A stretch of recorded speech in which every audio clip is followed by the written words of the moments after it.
RSS ನ ಪ್ರಮುಖರ ಹತ್ರ ಈ ವಿಷಯಗಳನ್ನೆಲ್ಲ ಹೇಳಿ ಆಗಿ ನನಗೆ ಎಷ್ಟು ಹೆರಾಸ್ಮೆಂಟ್ ಆಗ್ತಾ ಇದೆ, ನನಗೆ ಅನ್ಯಾಯ ಆಗ್ತಾ ಇದೆ. ಇದು ನಗರಾಭಿವೃದ್ಧಿ ಪ್ರಾಧಿಕಾರ ಕೊಚ್ಚೆದ್ದೋಗಿದೆ. ಆಡಳಿತ ವ್ಯವಸ್ಥೆ ವಿರುದ್ಧ ಸಿಡಿದೆದ್ದ ಮಾಜಿ ಶಾಸಕ ರಘುಪತಿ ಭಟ್.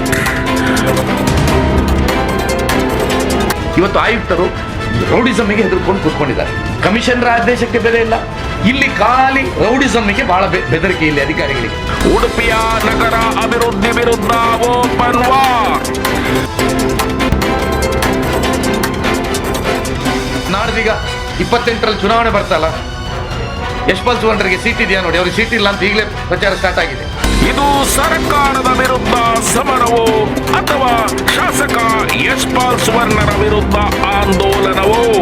ಉಡುಪಿ ಪಾಲಿಟಿಕ್ಸ್ ನಲ್ಲಿ ಏನಿದು ಸದ್ದು? ಅವರೆಲ್ಲರ ಧ್ವನಿಯಾಗಿ ನಾನು ಸೋಮವಾರ ಬೆಳಿಗ್ಗೆ 9:30ಯಿಂದ ನಾನು ಧರಣಿ ಕೂತ್ಕೊಂಡಿದ್ದೇನೆ.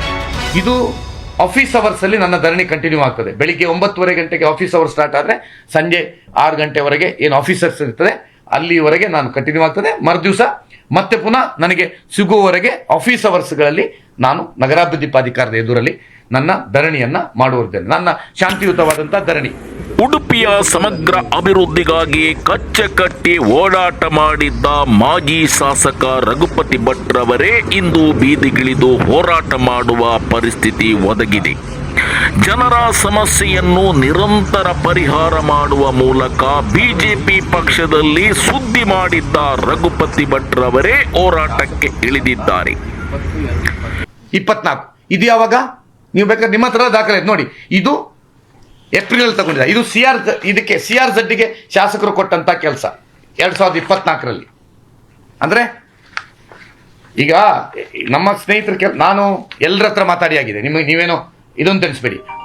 RSS ನ ಪ್ರಮುಖರ ಹತ್ರ ಈ ವಿಷಯಗಳನ್ನೆಲ್ಲ ಹೇಳಿ ಆಗಿ ನನಗೆ ಎಷ್ಟು ಹೆರಾಸ್ಮೆಂಟ್ ಆಗ್ತಾ ಇದೆ, ನನಗೆ ಅನ್ಯಾಯ ಆಗ್ತಾ ಇದೆ. ನಾನು ಪಾರ್ಟಿಗೆ ಏನು ಅನ್ಯಾಯ ಮಾಡಲಿಲ್ಲ. ನಾನು ಇಂಡಿವಿಜುವಲ್ ಆಗಿ ಚಿಹ್ನೆ ಇಲ್ದಿದ್ದ ಚುನಾವಣೆಯಲ್ಲಿ ನಿಂತದ್ದು. ನನ್ನಷ್ಟಕ್ಕೆ ನಾನು ಗೆದ್ರೆ ಬಿಜೆಪಿಗೆ ಹೋಗ್ತೇನೆ ಅಂತ ಹೇಳಿ ನಿಂತದ್ದು. ಸೋತ್ರ ಬಿಜೆಪಿ ಹೇಳ್ತು. ಸೋತ್ ಕೂಡಲೇ ನಿಮ್ಮೆಲ್ಲರದ್ದು ಪತ್ರಿಕಾಗೋಷ್ಠಿ ಮಾಡಿದ್ರೆ ನಾನು ಇನ್ನು ಬಿಜೆಪಿ ಅಂತ ಹೇಳಿದ್ದೇನೆ. ನಾನು ಬಿಜೆಪಿಗೆ ಏನು ತೊಂದರೆ ಮಾಡಲಿಲ್ಲ, ಅಥವಾ ಮೋದಿಗೆ ಬೈಲಿಲ್ಲ, ಸಂತೋಷ್ ಜಿ ಬೈಲಿಲ್ಲ, ಯಾರಿಗೂ ಬೈಲಿಲ್ಲ. ನನಗೆ MLC ಆಗಬೇಕು ನಿಂತಿದ್ದೇನೆ. ಅಥವಾ ಯಶ್ಪಾಲ್ ಚುನಾವಣೆ ನಿಲ್ಲುವಾಗ ನನ್ನ ಕೈಕಿಂತ ನನ್ನ ಸಾಧ್ಯತೆ ಬೆಳಿಗ್ಗೆ 6 ಗಂಟೆ ನನ್ನ ಮನೆ ಬಂದ್ರೆ ನನ್ನ ಗಾಡಿಯಲ್ಲಿ ಹಿಂದೆಯಲ್ಲಿ ಕೂತ್ಕೊಂಡು ಶಾಸಕರನ್ನ ತಿರುಗಿಸಿ ನಾನು ಕೆಲಸ ಮಾಡಿದ್ದೇನೆ. ಈ ವಾತಾವರಣ ಸಮಾಜಕ್ಕೆ ಒಳ್ಳೆಯದೋ ಕೆಟ್ಟದ್ದೋ ಎಂದು ವಿಮರ್ಶೆ ಮಾಡುವ ಮೊದಲು ಅವರು ಯಾತಕ್ಕಾಗಿ ಬೀದಿಗೆ ಇಳಿದಿದ್ದಾರೆ ಎಂಬ ಪ್ರಶ್ನೆ ಎಲ್ಲರಲ್ಲೂ ಮೂಡುತ್ತದೆ. ನನಗೆ ಎಷ್ಟು ಕಿರುಕುಳ ಮಾಡಲಿಕ್ಕೆ ಸಾಧ್ಯವೋ ಅಷ್ಟು ಕಿರುಕುಳ ಮಾಡಿದ್ರು ಎಂದು ಸಮಾಜದ ಎದುರು ತನಗಾದ ಅನ್ಯಾಯದ ಬಗ್ಗೆ ವಿವರಿಸುವ ಈ ಭಟ್ರು ಶಾಸಕರಾಗಿದ್ದವರೇ ಎಂಬ ಅನುಮಾನ ಮೂಡುವುದು ಸಹಜವೇ. ಅಂತ ಸಂದರ್ಭ ಬಂದಿರಲಿಲ್ಲ. ನಾವು ತುಂಬಾ ಸಭಾಪತಿ ಅಂತ ರಾಜಕೀಯವಾದಂಥ ದೊಡ್ಡ ಹುಲಿಯವರು, ಅವರನ್ನೆಲ್ಲ ಎದುರಿಸ್ಕೊಂಡು ಬಂದಂತು. ಪ್ರಮೋದ್ ಮಧ್ವರಾಜರು ಎದುರಾಳಿಯಾಗಿ ಮಂತ್ರಿಯಾಗಿದ್ದಾಗ ಬಂದಿದ್ದೇನೆ. ಆದರೆ ವೈಯಕ್ತಿಕವಾಗಿ ಸ್ವಲ್ಪ ಆಚೆಚೆರ ಸಮಸ್ಯೆ ಆಗಿರ್ಬೋದು. ಈ ಮಟ್ಟಕ್ಕೆ 24 ತಿಂಗಳಿಂದ ಒಂದು ಸಿಂಗಲ್ ಲೇಔಟ್ ಅನ್ನ ಕಾನೂನಿನಲ್ಲಿ ಒಂದು ಚೂರು ಮಿಸ್ಟೇಕ್ ಇಲ್ಲ ಸರ್. ಕಾನೂನಿನಲ್ಲಿ ಒಂದು ಪಾಯಿಂಟ್ ನಾನು ಎಲ್ಲರ ಹತ್ರ ಹೇಳಿದೆ, ನನಗೊಂದು ಚೂರು ಕಾನೂನಿನಲ್ಲಿ ಮಿಸ್ಟೇಕ್ ಇದ್ರೆ ನೀವು ನನಗೆ ಅಪ್ರೂವ್ ಮಾಡಬೇಡಿ. 0 ಪಾಯಿಂಟ್ ಏನಾದ್ರು ನಮ್ದು ತಪ್ಪಿದ್ರೆ ಈಗ ನೀವು ಇದೆರಡು ಆದೇಶಗಳನ್ನ ಓದಿ, ADC ವರದಿಯನ್ನ ಓದಿ. ಅಷ್ಟಿದ್ದು ಇವರು ನನ್ನ ಸಿಂಗಲ್ ಲೇಔಟ್ ಇದ್ದಕ್ಕೆ ಆಗದೆ ನೋಡಿ, ಸಿಂಗಲ್ ಲೇಔಟ್ ಆಗದೆ ನಮಗೆ 9/11 ಆಗಲ್ಲ, 9/11 ಆಗದೆ ಲೋನ್ ಆಗಲ್ಲ, 9/11 ಆಗದೆ ಕಂಪೌಂಡ್ ವಾಲ್ ಕಟ್ಲಿಕ್ಕೆ ಆಗಲ್ಲ. ನಾನು ಅಕ್ರಮವಾಗಿ ಕಟ್ಟೋನಲ್ಲ. 9/11 ಆದ್ಮೇಲೆ ಕಂಪೌಂಡ್ ವಾಲ್, ಇವತ್ತು ಕಂಪೌಂಡ್ ವಾಲ್ ಕಟ್ಟಲಿಲ್ಲ, ಕಂಪೌಂಡ್ ವಾಲ್ ಕಟ್ಟಬೇಕು. ಆಮೇಲೆ ನಾನು ರಿಸಾರ್ಟ್ ಏನು ಮಾಡುದು, ಲೈಸೆನ್ಸ್ ಹಾಕ್ಬೇಕು. ಲೈಸೆನ್ಸ್ ಹಾಕುವಾಗ ಇವ್ರಿಗೆ ರಿಸಾರ್ಟ್ ಮಾಡಿದ್ರೆ ಯಾರಾದ್ರೂ ಆಕ್ಷೇಪ ಮಾಡಲಿ. ಇವತ್ತು ನಾನು ಸಿಂಗಲ್ ಲೇಔಟ್ ಮಾಡೋದಕ್ಕೆ ಕಾನೂನಲ್ಲಿ ಅವಕಾಶ ಇರುವಾಗ ಏನಿದೆ ಅಂದ್ರೆ, ಇವತ್ತು ಈ ರೀತಿಯ ವೈಯಕ್ತಿಕ ದ್ವೇಷ ಉಡುಪಿಯ ಇತಿಹಾಸದಲ್ಲಿ, ಉಡುಪಿಯ ರಾಜಕಾರಣದಲ್ಲಿ ಇದು ಇಲ್ಲ.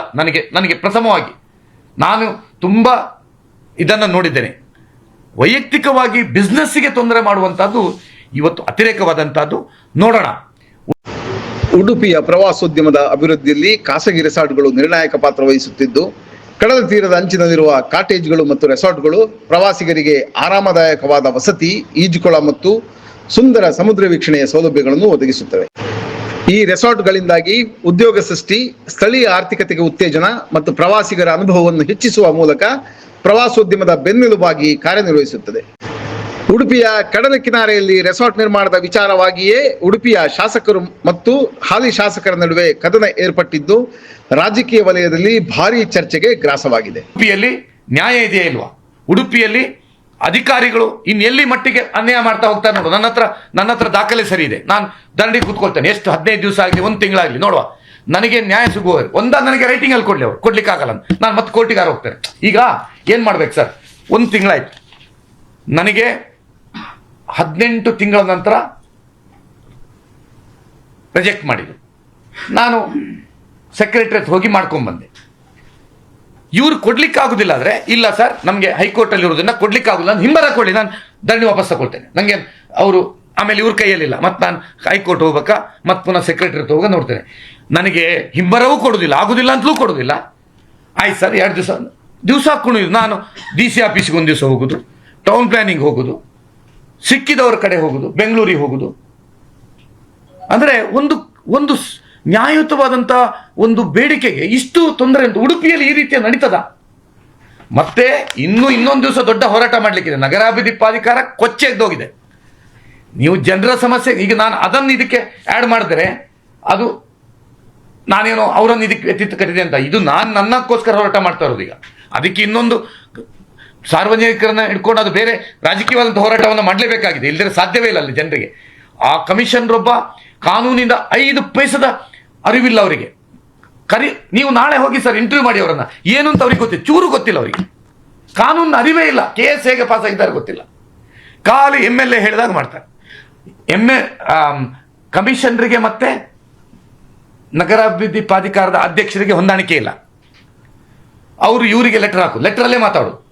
ಈ ಲೆಟರಲ್ಲಿ ಮಾತಾಡುವಾಗ ನಮ್ಗೆ ಹೊತ್ತು ಇವರಿಗೆ ಅವರಿಗೆ ಡೇಟ್ ಕೊಡಿ ಅಂತ ಬರ್ದಿದ್ದಾರೆ, ಅವರು ವಾಪಸ್ ಲೆಟರ್ ಬರ್ದಿದ್ದಾರೆ, ನಮ್ಮ ನಿರ್ಣಯ ಆಲ್ರೆಡಿ ಆಗಿದೆ, ಇನ್ನೊಮ್ಮೆ ನಿರ್ಣಯ ತಗೊಳ್ಳೋದಿಲ್ಲ. ಇವ್ರು ಪುನಃ ಏನೋ ಬರೀತಾರೆ. ಅಂದ್ರೆ ನಾವು ಚಟ್ನಿಯಲ್ಲಿ ಯಾರು ದುಡ್ಡು ಹಾಕಿ ಏನೋ ಒಂದು ಉದ್ಯಮ ಮಾಡ್ತೇವೆ ಅಂತ ಹೊರಟವರಿಗೆ ಇಲ್ಲಿ ಸಮಸ್ಯೆ. ನಾನು ಹೋರಾಟ ಮಾಡ್ಕೊಂಡು ಬಂದವ, ನನ್ನ ರಾಜಕೀಯ ಜೀವನದಲ್ಲೂ ನಾನು ಹೋರಾಟ ಮಾಡ್ಕೊಂಡು ಬಂದವ. ಇನ್ನು ನನಗೆ ಲಾಸ್ಟ್ ಇರುವಂತಹದ್ದು ಹೋರಾಟ ಮಾಡುವಂತಹದ್ದು ಮಾತ್ರ. ಮಾಜಿ ಶಾಸಕರು ಹಾಗೂ ಉದ್ಯಮಿಯಾಗಿರುವ ರಘುಪತಿ ಭಟ್ ಅವರ ಹೇಳಿಕೆಯಂತೆ ಅವರು ಕಡಲ ಕಿನಾರೆಯಲ್ಲಿರುವ ತಮ್ಮ ಜಾಗದಲ್ಲಿ ರೆಸಾರ್ಟ್ ನಿರ್ಮಾಣಕ್ಕೆ ಯೋಜನೆ ರೂಪಿಸಿದ್ದು, ಇದರ ಕಾರ್ಯಗಳಿಗೆ ಶಾಸಕ ಯಶ್ಪಾಲ್ ಸುವರ್ಣ ಅವರು ವೈಯಕ್ತಿಕ ದ್ವೇಷದಿಂದ ಅಡ್ಡಿಯಾಗುತ್ತಿದ್ದಾರೆ. ಯಾವುದೇ ಕಾನೂನುಬದ್ಧ ಅಡಚಣೆಗಳಿಲ್ಲದಿದ್ದರೂ ಆಡಳಿತಾತ್ಮಕ ಮಟ್ಟದಲ್ಲಿ ಅನಾವಶ್ಯಕ ತೊಂದರೆಗಳನ್ನು ಸೃಷ್ಟಿಸುತ್ತಿದ್ದಾರೆ ಎಂಬುದು ಅವರ ಆರೋಪವಾಗಿದೆ. ಚಿಲ್ಡ್ರನ್ಸ್ ಪಾರ್ಕ್ ತಾಲೂಕ್ ಪಂಚಾಯತ್ನ ನಿಧಿಯಿಂದ ಚಿಲ್ಡ್ರನ್ಸ್ ಪಾರ್ಕ್ ಕೇಳಿ, ನಾನು ಅದರ ಮೇಲೆ ಕಂಪ್ಲೇಂಟ್ ಮಾಡಿದೆ ಸಿಒಗೆ. CRZ ನ ಹೈಟೈಡ್ ಏರಿಯಾ ಅಲ್ಲಿ ಇವರೇ ಕೊಟ್ಟದ್ದು, ಇವರಿಗೆ ಆಗ ತಾಲೂಕ್ ಪಂಚಾಯತ್ ಇಲ್ಲ ಕೊಟ್ಟು 3 ಲಕ್ಷ ಕೂಡಲೇ ಮಾಡಿ ಉದ್ಘಾಟನೆ. ಕಡೆಗೆ ಅದನ್ನು ವಾಪಸ್ ತೆಗೆದ್ರು. ಯಾವುದು CEO ಟೈಟ್ ಮಾಡಿದ್ರು. ನಾನು ಹೇಳಿದೆ, ನಾನು ಮತ್ತೆ CRZ ಬರೆದೆ, ಆ ಎದುರಿನ ಡೆಮಾಲಿಷ್ ಮಾಡಬೇಕು ಅಂತ CRZ ಆದೇಶ ಮಾಡಿದ್ರು. ಇನ್ನುವರೆಗೆ ಡೆಮಾಲಿಷ್ ಆಗಲ್ಲ. ಅದಕ್ಕೆ ಹೈಕೋರ್ಟ್ಗೆ ಹೋಗಿದ್ದೇನೆ ನಾನೀಗ. ಅಂದ್ರೆ ಡೆಮಾಲಿಷ್ ಆಗ್ಬೇಕು. ನನ್ನ ಫ್ರಂಟೇಜ್ ಬ್ಲಾಕ್ ಉದ್ದೇಶಪೂರ್ವಕ ಶಾಸಕರ ನಿಧಿ ದೊಡ್ಡ ಬೋರ್ಡ್ ಹೋಗಿ ನೋಡಿ, ದಯವಿಟ್ಟು ಪುರುಸೊತ್ತಿದ್ದ ನೋಡಿ, ಶಾಸಕ ಯಶ್ಪಾಲ್ ಸುವರ್ಣರವರ ಅನುದಾನದಿಂದ ನಿರ್ಮಿತಗೊಂಡ ಬಾಲವನ ಎಲ್ಲಿ ಹೈಟೈಡ್ ವೈರ ಮಕ್ಕಳ ಉದ್ಯಾನವನ ಹೈಟೈಡ್ ಏರಿಯಾದಲ್ಲಿ ಮಾಡೋದಾ? ಅಲ್ಲ, ನೀವು ಹೇಳಿ.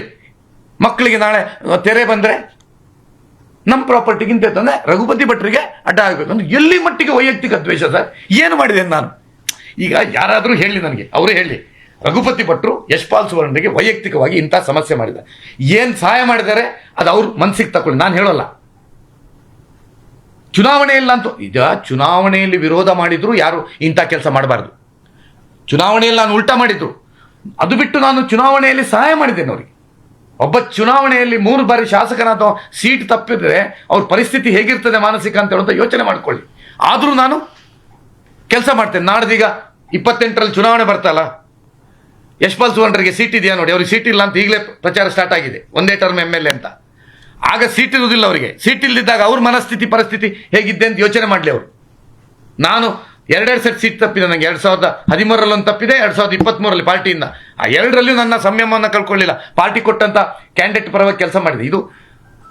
ಇದಕ್ಕೆ ಸಂಬಂಧ ಇಲ್ಲ. ಆದರೆ ನಾನು ಹೇಳಿದಂಥದ್ದು, ನಾವು ಅಷ್ಟು ಕೆಲಸ ಮಾಡಿದಂಥ ಏನೂ ಸಮಸ್ಯೆ ಏನಾಗಿದೆ ನನ್ನಿಂದ. ಮಹಾಲಕ್ಷ್ಮೀದು ಅಂತ ಹೇಳ್ತಾರೆ, ಮಹಾಲಕ್ಷ್ಮೀದು ಒಬ್ಬ ಜನರು 20,000 ತಗೊಂಡು ನನಗೆ 3 ಲಕ್ಷ ತಕೊಳ್ಳಿ ಅಂತ ನಮ್ಮ ಹತ್ರ ಜಬರ್ದಸ್ತ್ ಮಾಡ್ತಾ ಇದ್ದಾರೆ, ರಿಕವರಿ ಮಾಡ್ತಾ ಇದ್ದಾರೆ, ಸಹಾಯ ಮಾಡಿ ಅಂತ 3 ಬಾರಿ ಶಾಸಕರು ಅವರಿಂದ ವೋಟ್ ಪಡ್ಕೊಂಡವ ನಾನು ಅವ್ರ ಪರವಾಗಿ ನಿಲ್ಬೇಕಾ ಬೇಡವಾ? ಅದು ಯಾವಾಗ? ನಾನು 2024 ನವೆಂಬರಲ್ಲಿ ನನಗೆ ಬರೆದಂಥ ಪತ್ರಗಳು ಯಾವಾಗ ನೋಡಿ, ಇದು 22/7/2024. ಅವಾಗ 7 ಅಂದರೆ ಯಾವುದು? ಜುಲೈ. ನಾನು ಜುಲೈ, ಇದು ಯಾವಾಗ ಮಾರ್ಚಲ್ಲಿ ಇಲ್ಲಿದೆ ನೋಡಿ, 7/3/2024. ನಾನು ನಿಮಗೆಲ್ಲ ಕೊಟ್ಟೆ, ಯಾಕಂದರೆ ನಾಳೆ ನಿಮಗೆ ಪತ್ರಿಕಾಗೋಷ್ಠಿ ಮಾಡಿ ಹೇಳ್ತಾರೆ ನನಗೆ ಮಹಾಲಕ್ಷ್ಮಿಯಲ್ಲಿ ಮಾಡಿದ್ದಾರೆ, ಅದಕ್ಕೆ ಮಾಡಿದೆ. ಮಹಾಲಕ್ಷ್ಮಿ ಮಾಡೋದಕ್ಕಿಂತ 2 ಲೆಟರ್ ಇಲ್ಲಿಟ್ಟಿದ್ದಾರೆ, ಇನ್ನು ನೀವು ಅದರ ಪತ್ರ ಗೊತ್ತಾಗ್ತದೆ. ಈಗ ನಾನು ತಮ್ಮ ಹತ್ರ ಯಾಕೆ ಕರೆದದ್ದು ಅಂದರೆ, ನಾನು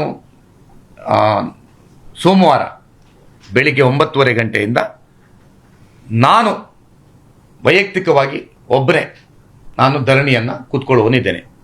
ಇದು ಅಹೋರಾತ್ರಿ ಧರಣಿ ಅಲ್ಲ. 9:30 ಗಂಟೆಯಿಂದ ಡ್ಯೂಟಿ ಅವರ್ಸ್ 5:30, 6 ಎಷ್ಟೊತ್ತವರೆಗೆ ಇರ್ತಾರೆ ಅಲ್ಲಿವರೆಗೆ ನಾನು ಒಬ್ಬನೇ ಶಾಂತಿಯುತವಾದಂಥ ಒಂದು ಸಾತ್ವಿಕ ಪ್ರತಿಭಟನೆಯನ್ನು, ಇನ್ನೇನು ಮಾಡಲಿಕ್ಕಾಗಲ್ಲ ನನಗೆ, ಯಾರ್ಯಾರ ಹತ್ರ ದಮ್ಮೆ ಹಾಕೊಂಡಾಯ್ತು. ಇನ್ನು ಸಾತ್ವಿಕ ಪ್ರತಿಭಟನೆ ಉಡುಪಿ ಜಿಲ್ಲೆಯಲ್ಲಿ ಅಧಿಕಾರಿಗಳು, ಇನ್ನು ಶಾಸಕರು ಮತ್ತು ನಗರಾಭಿವೃದ್ಧಿ ಪ್ರಾಧಿಕಾರದ ಆಯುಕ್ತರೇ ಸುಪ್ರೀಂ ಈ ಜಿಲ್ಲೆಯಲ್ಲಿ, ಬೇರೆ ಯಾರು ಜಿಲ್ಲಾಧಿಕಾರಿಗಳು ಇವರಿಗೆಲ್ಲ ಎಷ್ಟು ಮನವಿ ಕೊಟ್ಟರು ಏನೂ ಇಲ್ವಾ? ನೋಡೋಣ ಏನಾಯಿತು. ನಾನು ಕೂತ್ಕೊಂಡಿದ್ದೇನೆ, ಧರಣಿ ಕೂತ್ಕೊಂಡು ಸಾರ್ವಜನಿಕ ಉದ್ದೇಶಕ್ಕೋಸ್ಕರ ಕೂತ್ಕೊಂಡು ಅನುಭವ ಇದೆ ನನಗೆ, ನಿಮ್ಗೆ ಗೊತ್ತಿದೆ. ಮರಳಿನ ಆದಿದ್ದಾಗ 8 ದಿವಸ ರಾತ್ರಿ ಹಗಲಲ್ಲೇ ಕೂತ್ಕೊಂಡಿದ್ದೇನೆ. ಅದು ಸಾರ್ವಜನಿಕ ಜನರೊಟ್ಟಿಗೆ, ಇದು ಜನರೊಟ್ಟಿಗಲ್ಲ. ನಾನು ಇಂಡಿವಿಜುವಲ್ ಆಗಿ ರಾತ್ರಿ ಅಲ್ಲ, ಡ್ಯೂಟಿ ಅವರ್ಸಲ್ಲಿ ಎಷ್ಟು ದಿವಸ ಆದರೂ ನನಗೆ ನ್ಯಾಯ ಸಿಗುವವರೆಗೆ, ನ್ಯಾಯ ಅಂದರೆ 2 ನಿಮ್ಗೆ ಈಗಲೇ ಹೇಳಿಬಿಡ್ತೇನೆ. ಐದರ್ ನನಗೆ ಸಿಂಗಲ್ ಲೇಔಟ್ ಕೊಡಬೇಕು ನ್ಯಾಯಯುತವಾಗಿ, ಕೊಡೋದಿದ್ದರೆ ನನಗೆ ಕೊಡೋದಿಲ್ಲ ಅಂತ ರೈಟಿಂಗಲ್ಲಿ ಕೊಡಬೇಕು. ರೈಟಿಂಗಲ್ಲಿ ಕೊಟ್ಟರೆ ನಾನು ನನ್ನ ಧರಣಿ ವಾಪಸ್ ತಗೊಳ್ತೇನೆ, ಮತ್ತು ನಾನು ಕಾನೂನು ಹೋರಾಟ ಪುನಃ ಮಾಡ್ತೇನೆ. ಈಗ ನನ್ನ ಸಮಸ್ಯೆ ಯಾಕೆ ಧರಣಿ ಕೂತ್ಕೊಳ್ಳೋದು, ನೀವು ಎಣಿಸ್ಬೋದು ಯಾಕೆ ಒಂದು ಧರಣಿ ಕೂತ್ಕೊಳ್ಳೋದು ಅಂತ. ನನಗೆ ಹಿಂಬರವೂ ಕೊಡೋದಿಲ್ಲ. ಒಂದು ಕೋರ್ಟಿಗೆ ಹೋಗೋಣ, ಒಂದು ಕಮಿಷನ್ ಹತ್ರ ಹೋಗಿ ಮೇಲ್ಮನವಿ ಮಾಡೋಣ ಅಂದರೆ ಸುಮ್ಮನೆ ಶಾಸಕರದ್ದು ಮೊನ್ನೆ ಲೆಟರ್ ಬಂದಾಗಿದೆ, ಇದನ್ನು ಸಭೆಗಿಡಬೇಕು ಅಂತ. ಶಾಸಕರ ಲೆಟರ್ ಬಂದಿದೆ, ಇವು ಕಮಿಷನ್ ಸಭೆ ಇಡ್ತೇನೆ ಏನಾಗ್ತದೆ, ನಿಮ್ಗೆ ಬೇಕಾದ ಸಭೆಯದ್ದು ಇದೊಂದು ನಿಮ್ಮದು ನಿರ್ಣಯ ಕಾಪಿ ಓದಿ. ಶಾಸಕರು ಹೀಗೆ ಹೇಳಿದರು, ಮುಂದಿನ ಸಭೆ ಮಂಡಿಸಲಾಯಿತು ADC ವರದಿ ಮೇಲೆ. ADC ವರದಿ ಬಂದು ಯಾವುದಿದ್ರು ಕೊಡು. ಇದು ನಾಳೆ ಪುನಃ ಈಗೇನಾಯಿತು, 3 months ಕೊಡಬೇಕು ಅಂತ ಹೇಳುವ ಕಾನೂನು ಹೋಯ್ತು ಈಗ.